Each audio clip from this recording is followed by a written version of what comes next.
आज का जो हमारा मुद्दा है, जो जो बड़ी अप्रिय घटना, इस तरह की घटनाएं अक्सर न्यूज़ में आती रहती हैं कि किस तरीके से एक 14 साल के बच्चे ने पबजी के एडिक्शन में जो है अपने पूरे परिवार को जो है वो शूट कर दिया। तो ये जो ऑनलाइन गेमिंग की समस्या है, ये बड़ी विकराल समस्या, और गाए बगाए इस तरह की घटनाएं और इस तरह के इंसिडेंट्स हमें सुनने में आते हैं। तो ऑनलाइन गेमिंग की का जो एडिक्शन है वो अब एक बहुत ही सीरियस प्रॉब्लम जो है राष्ट्र के सामने आ चुकी है। और कुछ लोग इसके पॉजिटिव्स बताते हैं कि गेम खेलने के एडवांटेजेस हैं, लेकिन आज हम उसको एक बार डिटेल में डिस्कस करेंगे कि गेमिंग खेलने के, गेमिंग से क्या कुछ एडवांटेजेस हैं और एक्चुअली में उसके डिसएडवांटेजेस क्यों हैं, और ऑनलाइन गेमिंग का जो एडिक्शन है वो होता क्यों है, उसकी साइंस आज हम समझेंगे। कि ये नहीं कि सर इंटरनेट आ गया इसलिए, जो फ़ोन आ गए इसलिए जो है ऑनलाइन गेमिंग एडिक्शन हो गया। वो ठीक है, वो टूल आपको इजीली अवेलेबल है, लेकिन उसके पीछे का जो साइकोलॉजिकल और जो सोशल प्रोसेस है ना, जो आपका मनोवैज्ञानिक और जो पूरी सामाजिक प्रक्रिया है उसके एडिक्शन की, उसको आज हम समझेंगे। ठीक है, उसमें अब आगे बढ़ने से पहले एक आपको न्यूरोट्रांसमीटर डोपामीन के बारे में बताना चाहता हूँ। न्यूरोट्रांसमीटर डोपामीन, पहले एक बार इस पिक्चर को देखते हैं कि ये क्या कहना चाह रही है। तो internet gaming has turned worse than the drugs. Internet gaming या ऑनलाइन गेमिंग जो है वो अब ड्रग से भी ज़्यादा बड़ी विकराल समस्या बन चुकी है। प्रकृति ने हमें उड़ने के लिए पंख दिए और हम बैठे हैं गोडे टिका के एक कंप्यूटर के सामने। तो ये सच्चाई है आज की, और आप में से भी कुछ लोग इस समस्या से जूझते होंगे। और आज इसको समझते हैं, इसकी पूरी साइंस समझते हैं हम कि जो ऑनलाइन गेमिंग एडिक्शन होता है ये क्यों होता है और इसको कैसे सॉल्व किया जा सकता है। तो एक आगे बढ़ने से पहले आपको एक थोड़ा सा कंसेप्ट बताया जाए डोपामीन का। तो डोपामीन क्या होता है? बेसिकली एक न्यूरो ट्रांसमीटर होता है, या अगर बहुत ही रफ शब्दों में कहें तो एक प्लेजर हार्मोन होता है। ये कब रिलीज होता है? प्लेजर हार्मोन है तो जब ये रिलीज होगा तो आपको बड़ा सेटिस्फैक्शन मिलेगा, राइट। तो पहले साइंटिस्ट ने एक लैब रैट के ऊपर में एक्सपेरिमेंट कंडक्ट किया। उन्होंने क्या किया कि चूहों के माथे में जो है वो इलेक्ट्रोड लगाई और उसको एक लीवर से कनेक्ट कर दिया।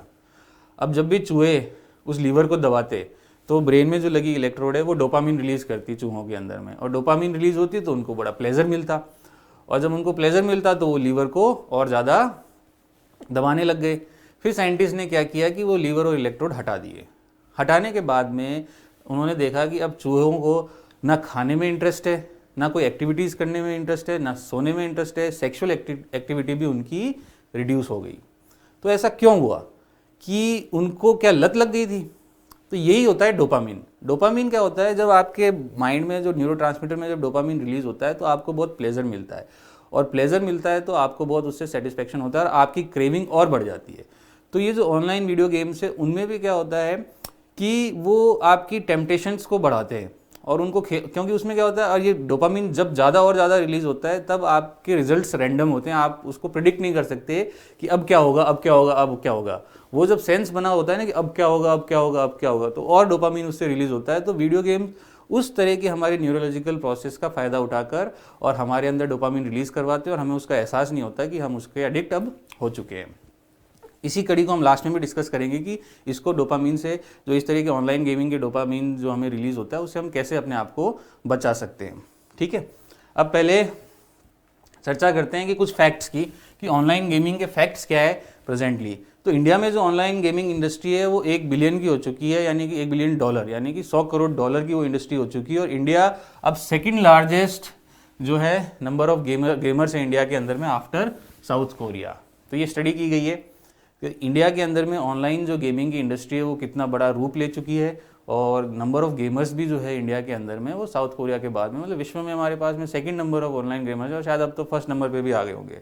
कुछ गेम्स जैसे जो हमेशा चर्चा में रहे, पबजी, पोकेमॉन गो, कई लोगों को जो है पोकेमोन गो से एक्सीडेंट्स काफ़ी होते थे, क्योंकि आप जो बच्चे जानते हैं वो जानते हैं पोकेमोन गो क्या था। इसके बाद ब्लू व्हेल चैलेंज, तो ये गेम्स बैंड कर दिए because incidents of violence and suicides and accidents. तो जब वायलेंस, सुसाइड्स और एक्सीडेंट्स इन गेम से होने लग गए तब जाके इन गेम्स को बैन किया गया, है ना।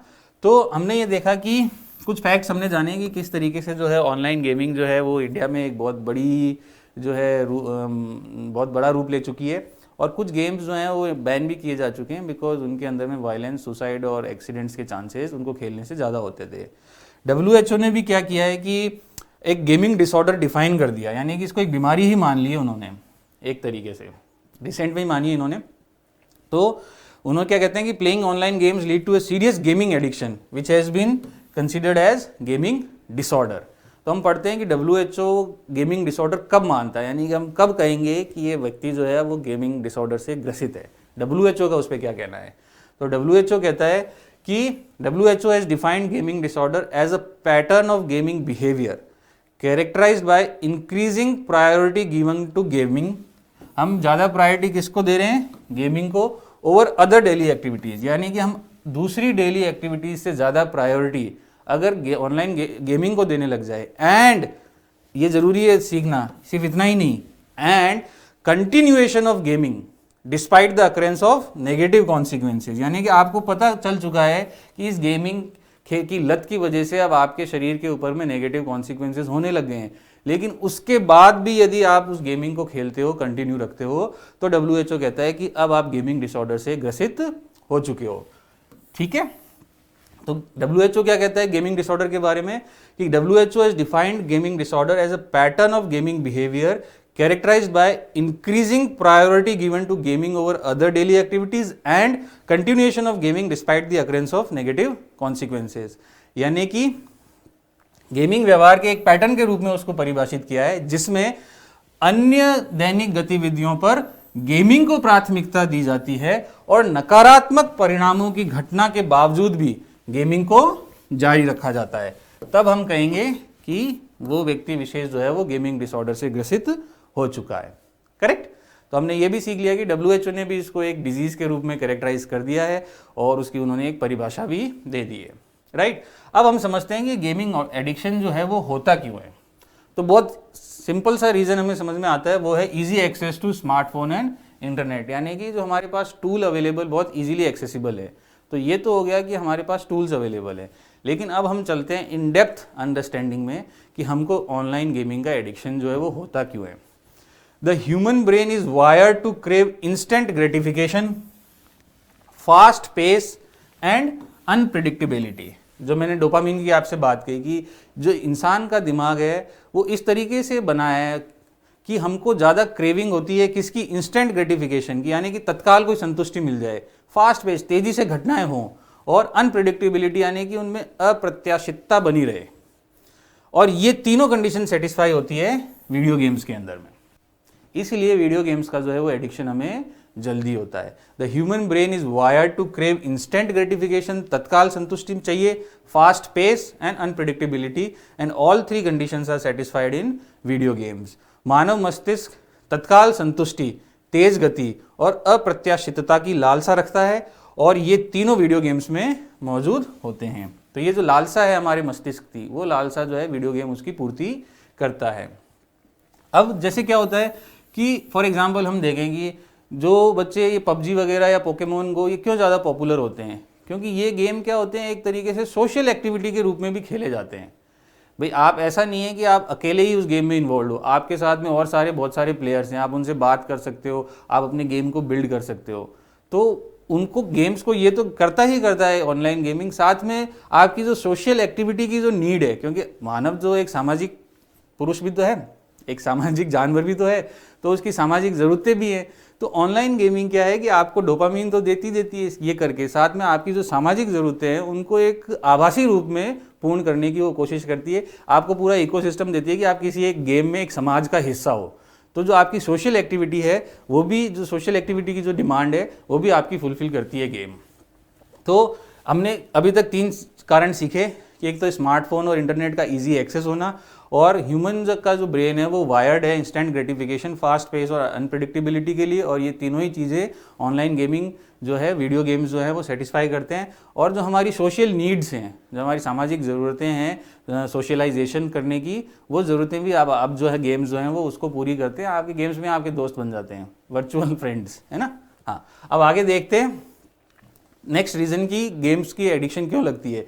It provides a sense of mastery, है ना। आपको लगता है आप किसी मिशन पे हो, है ना, कुछ कर रहे हो, एक्चुअल लाइफ में कुछ नहीं कर रहे, लेकिन गेम्स के माध्यम से आपको लगता है कि नहीं, मेरे को कोई सेंस ऑफ मिशन है, मेरे पास सेंस ऑफ कोई मास्टरी, मैं कुछ कर रहा हूँ अपने जीवन में, एंड कॉन्फिडेंस आपको आता है, which is missing from their actual life. Actual life में कोई मिशन नहीं है, एक्चुअल लाइफ में कोई कॉन्फिडेंस नहीं है, लेकिन ऑनलाइन गेम्स क्या देते हैं आपको, एक sense of mastery, sense of mission, एक कॉन्फिडेंस आपको देते हैं, तो आपको वो चीज़ एडिक्ट करती है।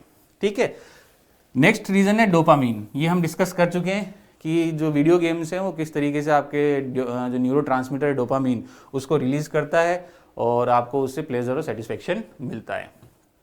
ठीक है, अब आते हैं एक और कंसेप्ट पे जिसको समझने की ज़रूरत है, वो है द प्रीफ्रंटल कॉर्टेक्स। ये क्या होता है, ये आपके ब्रेन का जो आगे वाला हिस्सा है, ये वाला हिस्सा, उसको बोला जाता है प्रीफ्रंटल कॉर्टेक्स। और ये हिस्सा करता क्या है, इस हिस्सा का काम है जजमेंट करना, डिसीजन लेना और इम्पल्स को कंट्रोल करना।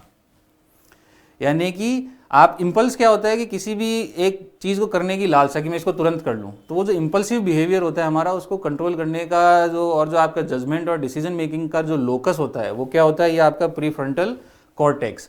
और ये जो प्रीफ्रंटल कॉर्टेक्स है, ये आपका 25 से 30 साल की उम्र में जाके मैच्योर स्टेज में आता है। यानी कि जो बच्चे 15 से 25 साल तक के हैं, उनका अभी प्रीफ्रंटल जो कॉर्टेक्स है वो पूरी तरह से मैच्योर्ड नहीं होता है, तो उनको जजमेंट, डिसीजन मेकिंग और इम्पल्सिव जो कंट्रोल करने के जो उसके पास में उपयुक्त संसाधन नहीं है।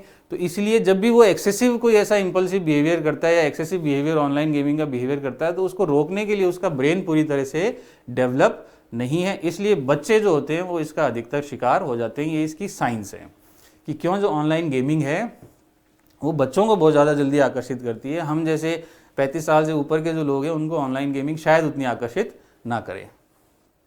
ठीक है ना, तो ये हमने बात सीख ली। अब अभी तक हमने सीखा क्या, एक बार उसको रिवाइज कर लेते हैं। हमने सीखा कि इंटरनेट गेमिंग जो है, it has turn basically worse than the drugs, and one of the reason is कि वो हमारे जो पूरे न्यूरोलॉजिकल सिस्टम के साथ खेल जाता है, बिकॉज वो डोपामिन हमारा रिलीज़ करवा पाता है। And this is the hard truth of today's generation की पंख है, लेकिन हमने उन्हीं वायरों से जो है रिमोट कंट्रोलर, जो गेम कंट्रोलर है, उन्हीं के वायरों से हमने हमारे पंख बांधे हुए हैं। ठीक है, तो इंडिया की जो गेमिंग इंडस्ट्री है वो $1 बिलियन की हो चुकी है, और जो हमारा जो second largest number of gamers हैं आफ्टर साउथ कोरिया। कुछ गेम्स जैसे एग्जांपल्स आपको पता है, पबजी, पोकेमोन गो और जो ब्लू व्हेल चैलेंज है, इनको बैन कर दिया गया है because of incidents of violence and suicides and accidents. फिर WHO ने भी जो है वो गेमिंग डिसऑर्डर को डिफाइन कर दिया है। वो कहते हैं कि जब आप प्रायोरिटी ज़्यादा गेमिंग को देने लग जाओ over other daily activities and continuation of gaming despite the occurrence of negative consequences, then you are suffering from gaming disorder. Right, क्यों होता है गेमिंग एडिक्शन? पहला तो easy access to smartphone and internet basic. Then हम आते हैं कि हमारा जो ह्यूमन ब्रेन है उसको चाहिए इंस्टेंट ग्रेटिफिकेशन, फास्ट पेस और अनप्रिडिक्टेबिलिटी, और ये तीनों ही कंडीशंस गेम में फील्ड होती है। और जो हमारी सोशल नीड है, वो भी गेम आजकल फुलफिल करने लग गए हैं, उसको एक सोशल एक्टिविटी के रूप में प्रोजेक्ट कर। साथ ही ये हमें sense of mastery, sense of mission, एक कॉन्फिडेंस देते हैं जो हमारी एक्चुअल लाइफ में कहीं ना कहीं मिसिंग होता है। ये डोपामिन रिलीज करते हैं, इसलिए हमारे को इनकी एडिक्शन होती है। और हमारा बच्चों का जो है वो प्रीफ्रंटल जो कॉर्टेक्स है वो उतना डेवलप नहीं हुआ होता, और यही एरिया होता है ब्रेन का जो locus which is use for judgement, decision making and impulsive control. तो ये हमने कुछ चीज़ें सीखी। अब ये तो हमने कुछ चीज़ें सीखी, अब इसके नेगेटिव कॉन्सिक्वेंसेज पे आने से पहले इसके कुछ पॉजिटिव एस्पेक्ट्स भी देख लेते हैं कि अगर ये आप जो भी बच्चे इसको खेलते हैं, अगर वो समझदारी के साथ खेलते हैं और उनको पता है कि मुझे इसको कितना टाइम देना है, तब इसके क्या पॉजिटिव्स हो सकते हैं। एक तो ये डेवलप करता है आपकी problem solving and strategic thinking skills. आप में कौशल विकास, आपके जो कौशल का कहीं ना कहीं ये विकास करता है। किस तरीके का कि आप ज़्यादा से ज़्यादा समस्या समाधान करने की आपका ब्रेन जो है उस तरह की चीज़ों में आप समस्याओं का समाधान जल्दी कर पाओगे, या आपकी रणनीतिक सोच जो है वो विकसित होती है। इसके अलावा विजुअल परसेप्शन आपके एनहांस होते हैं, ability to switch between task, इस टास्क से वो टास्क के बीच में स्विच करने में कई बार अपन नहीं होते कि आज खेल रहे हैं तो खेलते खेलते पढ़ें कैसे, आज चलो खेलते ही है, तो लेकिन जब इस तरह के ऑनलाइन गेम्स क्या करते हैं, आपको स्विच बिटवीन टास्क की एबिलिटी आपकी विकसित करते हैं और बेटर आप हो जाते हो इन्फॉर्मेशन प्रोसेसिंग में, यानी कि सूचना का जो प्रसंस्करण है उसमें आप बेहतर हो जाते हो। तो ये समस्या समाधान और आपके रणनीतिक सोच कौशल को विकसित करते हैं, कार्यों के बीच में स्विच करने की बेहतर क्षमता को विकसित करते हैं और आपको जो है इन्फॉर्मेशन जो प्रोसेसिंग स्किल्स हैं आपकी वो डेवलप करते हैं। तो कुछ पॉजिटिव्स तो हैं गेमिंग के, लेकिन वो इतने नहीं है कि हम जो उसके नेगेटिव्स हैं वो उस पर बहुत ज़्यादा हमारे ऊपर हावी, जो एडिक्शन है वो हमने देख लिया कि how it is now internet gaming has turned worse than the drugs. ठीक है, अब हमारे इसके कंसर्न्स क्या हैं, हमें चिंता क्या है ऑनलाइन गेमिंग से। सबसे पहला तो ADHD की समस्या आती है। ये क्या बोलते हैं, attention deficit and hyper activity disorder. एक तरीके से चीज़ों पे हम फोकस नहीं कर पाते लंबी देर तक, है ना। और ये जो वायलेंट वीडियो गेम्स खेलते हैं तो उसकी वजह से ये और जिस तरह का जो आपका हाइपर एक्टिविटी डिसऑर्डर है ये और आपका प्रबल हो जाता है। दूसरा, depression, somatization, anxiety, sleep disturbances, ये सारी समस्याएं ऑनलाइन गेमिंग की वजह से आने लग जाती है। ये तो बेसिक आप समझते ही हो। अब समझते हैं थोड़ा सा एक दो चीज़ें और, कि जो बच्चे जब ऑनलाइन गेम्स खेलते हैं तो उनके साथ क्या समस्या होती है, साइबर बुलिंग की, है ना। अब वो फिजिकल बुलिंग नहीं होती जो स्कूल कॉलेजेस में होती थी, जो रैगिंग होती थी, अब होती है cyber bullying, harassment and violence. और ये जो बच्चे हैं वो इस चीज़ से उनको गुजरना पड़ता है। इसके अलावा आपकी आइडेंटिटी थेफ्ट हो सकती है, क्रेडिट कार्ड का आपका थेफ्ट किया जा सकता है, फिशिंग वगैरह की जा सकती है। ये कुछ आपकी इकोनॉमिक जो है डिसएडवांटेजेस भी गेमिंग खेलने के हैं। ठीक है, अब आते हैं वे फॉरवर्ड पे कि हमें करना क्या चाहिए। तो बेसिकली इसके दो लेवल पे हम इसको समाधान करने की कोशिश करेंगे। पहला तो टेक्निकल लेवल पर, और दूसरा आपको अपने बिहेवियरल पैटर्न को अंडरस्टैंड करने की ज़रूरत है। फॉर एग्जांपल, जैसे एक सीधी सी बात अगर हम करें कि आप डोपामिन डिटॉक्स कर सकते हो, ये बड़ा टर्म आजकल पॉपुलर चल रहा है, डोपामिन डिटॉक्स करना, है ना। तो इसमें क्या होता है कि आप भाई हफ्ते में 1 दिन या 2 दिन या 3 दिन आप बिल्कुल डिजिटल वर्ल्ड से दूर हो जाओगे, no mobile phone, no internet, no laptop, कुछ नहीं। तो जब आप डिजिटली अपने आप को डिटॉक्स करोगे तो आपके अंदर में क्या, और उस दिन आप क्या करोगे, आप लिखोगे या कोई गहरे चिंतन वाली विषय की बुक पढ़ोगे। तो उससे क्या होता है कि आपके जो इस तरह के जो टाइम कंज्यूमिंग टास्क है उसमें भी आपका जो है इंटरेस्ट बनता है और आपका जो है डोपामिन डिटॉक्स होता है। तो ये आपको क्या, अपने बिहेवियरल पैटर्न को आपको चेंज करना पड़ेगा। दूसरा क्या होता है कि बहुत सारी चीज़ें एसोसिएटेड होती है, तो आपको गेमिंग का एसोसिएशन समझना पड़ेगा कि कौन सी चीज़ें आपको ट्रिगर करती है गेमिंग खेलने के लिए। जैसे फॉर एग्जांपल क्या होता है कि लोगों को पॉपकॉर्न खाने की सबसे ज़्यादा इच्छा कब होती है, जब वो मूवी देखते हैं, यानी कि जब मूवी देखेंगे तो पॉपकॉर्न खाने की हमें इच्छा होती है। इसी तरीके से गेम खेलने के भी कुछ ट्रिगर्स होते हैं, कुछ एसोसिएशंस होते हैं कि आप वो एक्टिविटी अगर करते हो, हर व्यक्ति का अलग हो सकता है, वो एक्टिविटी करते हो तो आप ट्रिगर होते हो ऑनलाइन गेम खेलने के लिए। तो आपको वो एसोसिएशन समझ में आना चाहिए कि कौन सी चीज़ मुझे ट्रिगर करती है ऑनलाइन गेमिंग खेलने के लिए। तो ये क्या किया, कुछ बिहेवियरल आपको अपने अंदर चेंजेस और बिहेवियरल आपको रास्ते ढूंढने पड़ेंगे, तब आप जो है ऑनलाइन गेमिंग के एडिक्शन से बच सकते हो। अगर टेक्नोलॉजी के लेवल पे बात की जाए तो सबसे पहले तो हर गेम के अंदर में एज रेटिंग मैकेनिज्म होना चाहिए कि ये गेम जो है कौन से ईयर और किस साल के बच्चों के लिए सूटेबल है। ठीक है ना, कि 14 प्लस के लिए, 25 प्लस के लिए, 30 प्लस के लिए, 35 प्लस के लिए एज रेटिंग मैकेनिज्म प्रॉपर होना चाहिए। दूसरा, KYC नॉर्म्स को हमको स्ट्रेंथन करने की ज़रूरत है, यानी कि बच्चे जो माइनर्स हैं वो तभी किसी गेम को खेल पाएँ जब उनकी कंसेंट हो उनके पेरेंट्स की, और OTP जाए उनके पेरेंट्स के मोबाइल नंबर के आधार, जो OTP जाए वो आधार पे जाए। तो ये कुछ टेक्नोलॉजिकल हम समाधान दे सकते हैं, लेकिन ये बहुत ज़्यादा कारगर नहीं होंगे। ज़्यादा कारगर होंगे हम बिहेवियरल चेंजों को समझें। जैसे जो पेरेंट्स हैं, अब पेरेंट्स क्या करते हैं कि बच्चे को बोल देते हैं गेम बंद कर, लैपटॉप बंद कर, मोबाइल बंद कर। अब बंद तो कर दिया उसने, अब लेकिन बंद करने के बाद वो करे क्या, उसकी जो पूरी लाइफ है वो तो एक कमरे में ही सीमित रही है, उसका कभी आपने सोशलाइजेशन नहीं करवाया है, तो वो जाए कहाँ अपनी नीड्स को फुलफिल करने के लिए। तो हमें सोशल लेवल पे भी, सामाजिक स्तर पे भी बदलाव की आवश्यकता है, पर्सनल लेवल पे बिहेवियरल चेंजेस करने की आवश्यकता है, और पेरेंट्स को भी क्या है थोड़ा सा अलर्ट होने की आवश्यकता है। जैसे वो अपने बच्चों में जो बिहेवियरल पैटर्न्स चेंज हो रहे हैं उनको जल्दी जज कर लें। जैसे अगर आप रूम खोला और बच्चे ने मोबाइल में आपकी स्क्रीन स्विच कर दी, ये देख रहा था, उसको देखते देखते वो देखने लग गया आपको दिखाने के लिए। तो इस तरह के अगर आप जल्दी उसको ऑब्जर्व करते हैं, पेरेंट्स उसको अलर्ट होते हैं, तो वो जल्दी अपनी इन समस्याओं का समाधान कर सकते हैं। ठीक है, अब एक बार इसको रिवाइज कर लेते हैं। हमने सीखा क्या, हमने सीखा कि किस तरीके से जो ऑनलाइन गेमिंग है it has become turn worse than the drugs. हमने सीखा डोपामिन क्या होता है, उसका किस तरीके से जो है गेमिंग इंडस्ट्री उसका यूज़ करती है। एंड देन इंडस्ट्री इंडिया के अंदर में $1 बिलियन की हो चुकी है, second largest after South Korea. PUBG, Pokemon Go, Blue Whale challenges, ये कुछ गेम्स थे जो बैन किए गए हैं। WHO ने भी गेमिंग एडिक्शन को गेमिंग डिसऑर्डर के रूप में क्लासीफाई कर दिया है, और वो गेमिंग डिसऑर्डर की डेफिनेशन भी दी है कि आप इंक्रीजिंग प्रायोरिटी दोगे गेमिंग को over other activities and continuation of gaming despite the occurrence of negative consequences. Then आपने कहा कि क्यों होते हैं, स्मार्टफोन और इंटरनेट तक easy access. Then human mind को चाहिए instant gratification, fast pace and unpredictability, ये तीनों ही कंडीशंस गेम में मौजूद होती है। गेम आपकी सोशल नीड्स को भी फुलफिल करता है, game as a social activity आजकल किया जा रहा है। देन आपको sense of mastery, sense of mission, एक कॉन्फिडेंस देता है जो आपका मिसिंग है आपकी रेगुलर लाइफ में। देन वो डोपामीन रिलीज करता है। देन आपका बच्चों का जो है वो प्रीफ्रंटल कॉर्टेक्स भी डेवलप नहीं हुआ होता, तो जो उनका एक्सेसिव बिहेवियर है उसको कंट्रोल करने के लिए उनका ब्रेन कैपेबल नहीं है अभी। तो ब्रेन कैपेबल नहीं है तो वो इम्पल्सिव हो जाते हैं और गेम्स खेलते हैं। एंड फिर हमने देखा कि पॉजिटिव्स क्या है गेमिंग के, कि आपकी प्रॉब्लम सॉल्विंग और स्ट्रेटेजिक थिंकिंग स्किल्स डेवलप करता है, विजुअल परसेप्शन स्किल्स डेवलप करता है, आपकी improvement to switch between task, वो स्किल आपकी इंप्रूव करता है, और आप बेटर हो जाते हो इन्फॉर्मेशन प्रोसेसिंग में। लेकिन इसका मतलब ये नहीं है कि वो आपके लिए अच्छा ही, एक रिस्ट्रिक्टेड सेंस में ही वो चीज़ आपके लिए हेल्पफुल हो सकती है। कंसर्न्स क्या है, हमको attention deficit hyper activity disorder होने लग जाता है, पर्टिकुलरली जब वायलेंट गेम्स ज़्यादा खेलते हैं, depression, somatization, anxiety, sleep disturbances.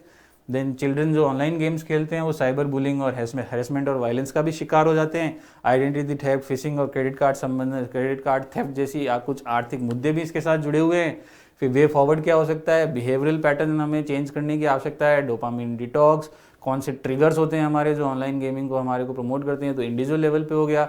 Social level पे हमें चाहिए कि ज़्यादा से ज़्यादा बच्चों को हम सोशल एक्टिविटीज़ में इन्वॉल्व करवाएं, और टेक्नोलॉजिकल लेवल पे हम एज रेटिंग मैकेनिज्म और KYC नॉर्म्स गेम्स के अंदर ला सकते हैं। तो आपको ये ओवरऑल एक आज ऑनलाइन गेमिंग के बारे में थोड़ा सा पिक्चर देने की कोशिश की है। आप एक कमेंट ज़रूर करिएगा कि चाइना की गेमिंग को लेकर क्या पॉलिसी है। आप पढ़िए उसको और देखिए कि चाइना ने अपने बच्चों को ऑनलाइन गेम्स से बचाने के लिए उनकी जो गेमिंग पॉलिसी है, उन्होंने कितने घंटे अलाउ किया है गेम्स खेलना।